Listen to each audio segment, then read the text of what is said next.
Okay, so classical conditioning is learning to associate two previously unrelated events, right? Which then we learn how to behave, such as with Pavlov. Okay, the dog learned that when there was a bell, that indicated that they were about to get food. And so they had learned to start salivating at the sound of the bell. Okay. And so, but behaviorists say that that type of learning is done unconsciously without really any conscious effort. Um, Classical conditioning may have been a little bit more confusing for you all, not because it doesn't happen all the time, but because it's not always as obvious when it is happening. Okay, because it happens without any conscious effort. The other type of associative learning should be a little bit easier for you all. All right, what is called operant conditioning. In operant conditioning, the learner is not passive, which means the learner understands that their behavior has consequences. And that's the whole part of operant conditioning, is learning what the consequences of a behavior are. Okay, so, all right, so before there was operant conditioning, the idea of operant conditioning comes about in the 1930s and 40s. But before that, the precursor to operant conditioning was hypothesized by this good-looking fellow right here. Okay, why can I not move this? All right, by this good-looking fellow right here, Edward Thorndike. Thorndike did most of his research with cats, okay, in what he called puzzle boxes. Okay, and what he would do is he would starve the cat, and he would put them in a box that the cat would be able to get out of if they did certain things. All right, so in the box they had like levers and they had strings and stuff like that, and he wanted to see how long it would take the cat to get out of the box. And what he found was when the cat first went in there, they just kind of used like trial and error. But once the cat did something that maybe opened up one of the gates, when they were put back into the box later to try to get out again, he found that they would do it even faster. Right? And so what he hypothesized from this was that when we do something that has a positive outcome, that makes us more likely to do it again. And when we do something that doesn't have a positive outcome, we are less likely to do it again. This is what he called the law of effect, where basically the effect of our actions influences if we are going to do it again or not. And he said a lot of this is just done by trial and error. Really, you just need to know who Thorndike is and a basic definition of this, which is behavior that has a positive outcome, we do it again.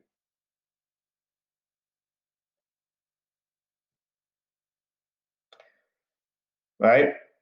Out of the law of effect comes operant conditioning. Operant conditioning looked at this in a more specific way and looked at it more in terms of human behavior. Operant conditioning says that we display behaviors, and those behaviors have consequences. And a consequence can be either good or bad. Okay? If the consequence is good, then the likelihood that we will increase that behavior, right, the likelihood that we will continue doing that behavior increases. If the consequence is bad, then the likelihood of continuing that behavior decreases. And that we learn basically how we should behave based off of the consequences that we get from our environment.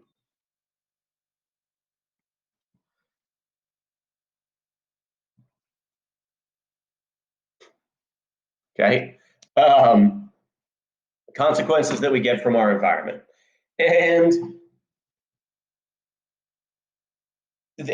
we can use operant conditioning to change behaviors. And just because we do something doesn't mean that we actually like doing it. If we get a positive outcome from doing something, but we don't like it, that doesn't really matter, according to the behaviorists. Can anybody think of anything that you do on a regular basis that you don't actually enjoy doing?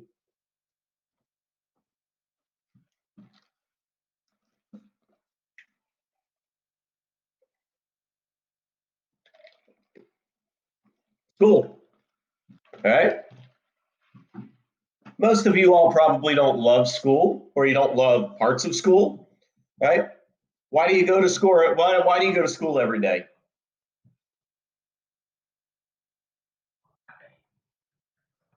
All right. So your parents don't hate you. Okay. All right. All right. All right, to get it to so you're able to get a job and money. All right. So let's see. Dominique says she doesn't like doing chores, but she has to do them. Dominique, why do you still do the chores if you don't, even if you don't like doing them? All right. Because if you don't do them, then what's going to happen? You're going to get punished. There we go. That's what operant conditioning is. Right? Aiden, you getting a little boxing work in right now? Yeah. Okay. That's the punishment. Okay. All right. Yeah. All right. That's operant conditioning right there. Now, the main guy behind this is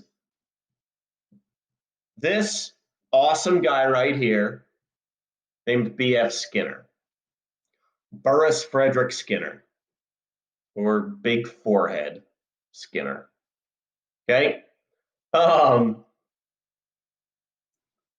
right. That guy is on the Canvas page. Yep. All right. Now, Skinner is unique among psychologists in that the vast majority of psychologists are insufferable assholes. Skinner was not. Skinner was actually like a genuinely nice person. He was kind of eccentric. He did things like he trained his kids' cats how to play the piano and things like that. But he was kind of like a nerdier, a little bit stranger Mr. Rogers. Okay, and B.F. Skinner, being a behaviorist, the behaviorists are all about our environment. They don't care about what's going on up here. Right? Being a behaviorist, right? He is a nurture guy through and through. He says that the environment is much more important than our genes in terms of behavior.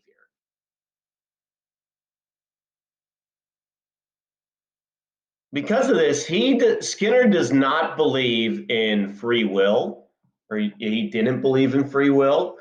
He thought that even if we feel like we're choosing to do something, we're actually being controlled by our environment by doing it. Even if you think that it's your choice to do your chores or to mow the lawn or whatnot, it actually isn't your choice. You're having a factor in your environment kind of determine that behavior. And that was what he kind of his main thing was, even being as good of a guy as he was, he wanted to learn how to control behavior. And a lot of what we see now in public education, a lot of the things that you see put in place, such as when you're younger in like kindergarten, getting like stickers for good behavior and whatnot. All right. All of that comes from B.F. Skinner. Okay. Because his main thing was he said that he could get anything or anybody to act in any way that he wanted based on giving it a reward. For instance, he was known for doing research with pigeons.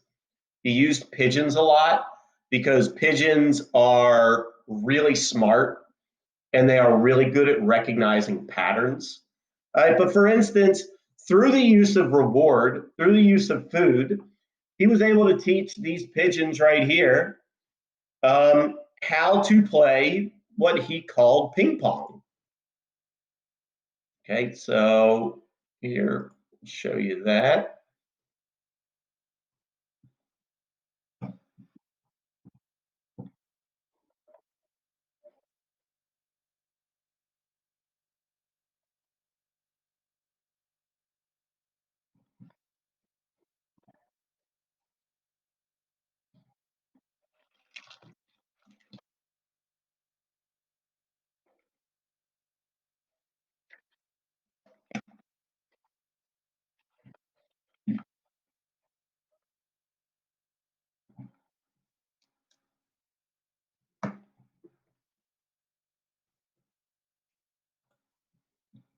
Okay, so you can see there that when the pigeon got when so they would build up to this behavior slowly.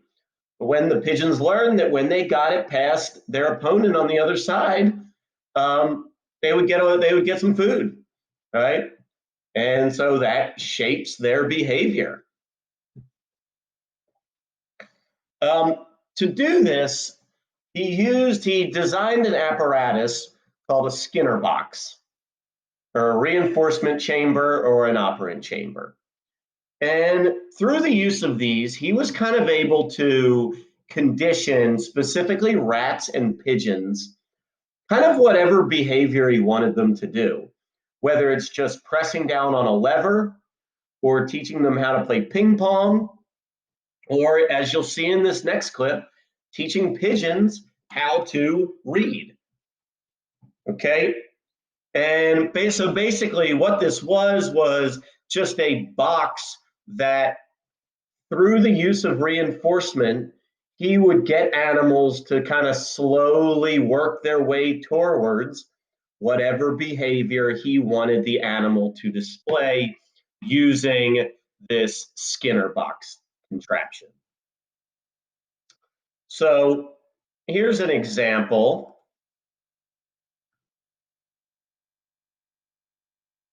All right, so you're going to see in this clip, it basically looks like he has taught this pigeon how to read.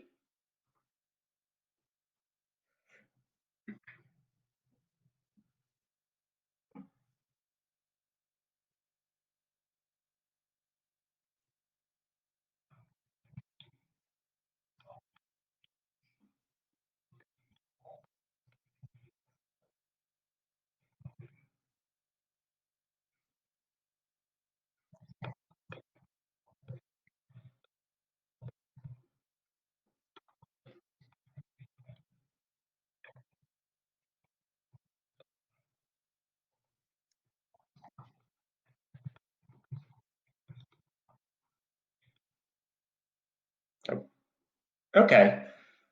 All right. So that's kind of the kind of the stuff he did. Thank you. Yeah. So that's kind of the stuff that he did. And then he took those concepts and he started to apply them to human behavior, because we are all as susceptible to reward and punishment as animals are. Now, what we're going to talk about right now for the rest of the synchronous is reward, is our the way that we shape behavior using operant conditioning, reinforcers. Now, what I have found in 9 years of teaching this class is that sometimes the things that confuse students the most are the concepts that you already know about. But just putting them in the framework of psychology, people are like, I don't get it. People are like, I don't get what a reward is. Like, well, have you ever been given something for doing something good? Yes, that's a reward. Okay. That's all we're talking about here. We're just talking about it in the framework of psychology. So I'm going to go through the different types of reinforcement. We got 15 minutes, which would be perfect. Go through the different types of reinforcement, and then we're going to answer a few questions on here. All right, so Skinner said that there are two ways to influence behavior. All right, two consequences of behavior. Reinforcers are any sort of, I don't know what this thing is that keeps popping up. Any sort of environmental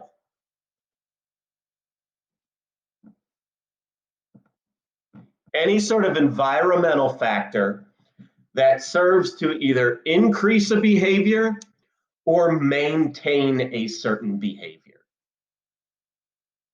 So when you study for a test and you get a good grade on it, you're like, oh, okay, I guess I'll do that again. Okay. Or if you're cold and you put on a jacket, all right, and that takes away you being cold and it warms you up.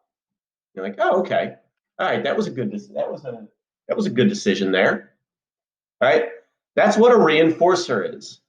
A reinforcer is anything that either increases or maintains a specific behavior. We can also call it a reward or an incentive.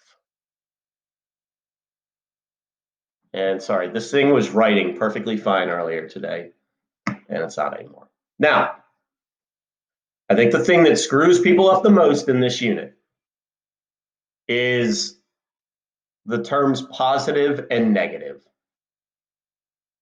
Okay? Because they don't necessarily mean what people think they mean. In terms of reinforcement and punishment, positive, when something is positive, that does not necessarily mean good or bad. What that means is that you are adding something. You are adding something to, because the result of the behavior is that you are adding something.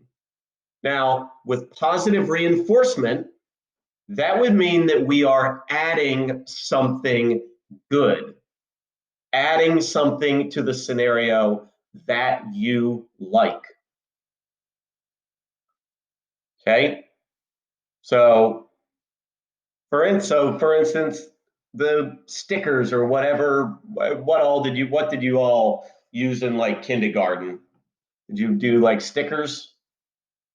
Did they have like a thing where your teacher put like stickers up on a little sheet and if you had a certain amount of stickers at the end of the week, you got to like choose something out of like a treasure chest or whatnot? Okay, all right, that's positive reinforcement, right? Because for your good behavior, you are being given something that you like.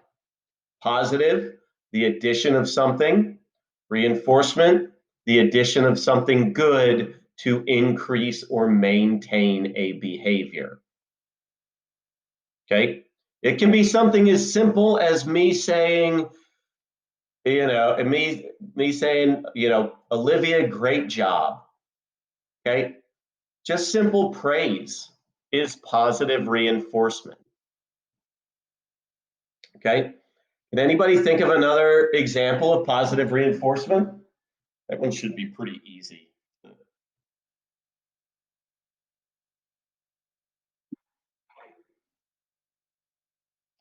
Um, okay. So, yeah, salary.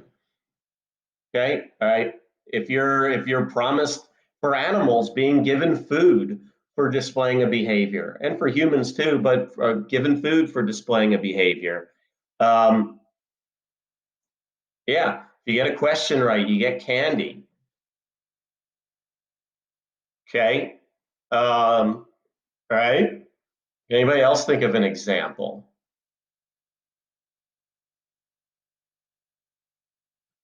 Right. Hopefully we all understand. Hopefully this one's pretty straightforward. Now, the one where, okay, the one that screws students up the most is negative reinforcement. And not only students, I have heard adults use this term incorrectly. Because when we think of negative reinforcement, what do we think of? What do we think that negative reinforcement is a synonym for?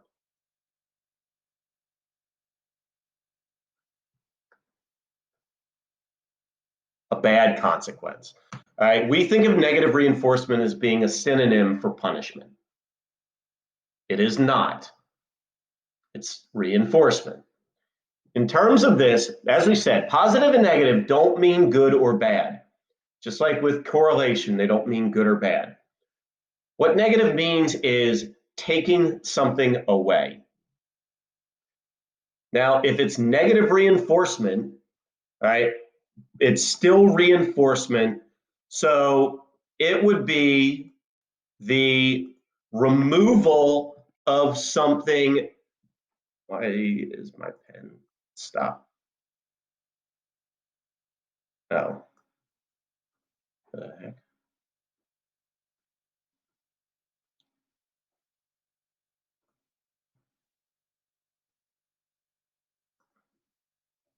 The removal of something unpleasant, all right, to increase whatever behavior it is. You behave a certain way, it takes away something bad, and then that, therefore, that makes you more likely to do it again. So, for instance, cleaning your room to stop your parents from nagging you about it. Yeah, Connor, it's both of these are and well, it may not always be a good habit because like doing drugs, what's one of the reasons why people do drugs?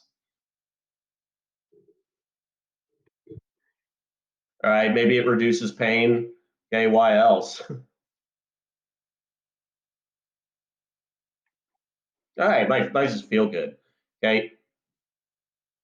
Yes. Okay. So Sammer says being on, if the teacher says, if you all stay on task, then I won't give you any homework.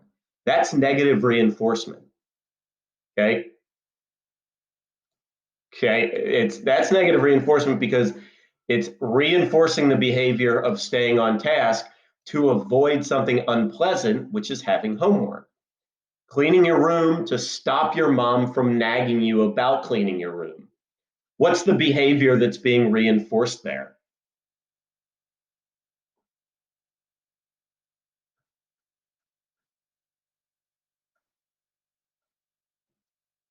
All right, cleaning your room, and then what's the consequence of you cleaning your room?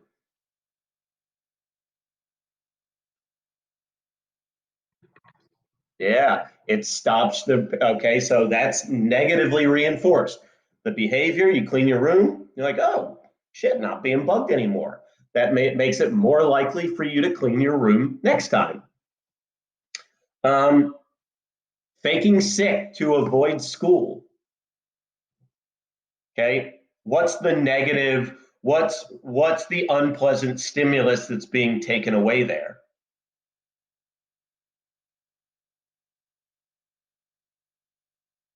Going to school. And so then what's the behavior that's going to be reinforced? Acting sick. Yep, good. All right, so even though it says negative, negative just means that you are taking something away, right? Taking something away to increase, taking something away that's unpleasant that increases a behavior. If a dog stays in the yard long enough, you take off its shock collar, okay? If it stays there long enough, you say, all right, you don't need this anymore. You take away the uncomfortable shock collar. Does anybody have any other examples of negative reinforcement that they want to share?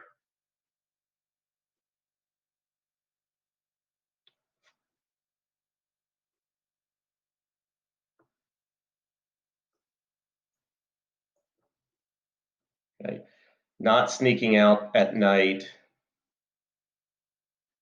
Yeah, so this is a nitpicky, but like staying in at night is negatively reinforced by avoiding being punished. Yep. Getting it no, Matilda, getting your phone taken away is punishment. Okay, because remember, this is taking away something that you don't like. Teacher giving less homework for being because you did yes, yeah, if you do well in class, they say, all right, you all did so well today, okay, you're not going to have any homework. That's negative reinforcement because it's you're removing something that you don't enjoy, which is doing homework. Staying at work for 2 weeks to quit. Yeah, I guess so. Yeah. Okay. All right. Anybody else have any examples?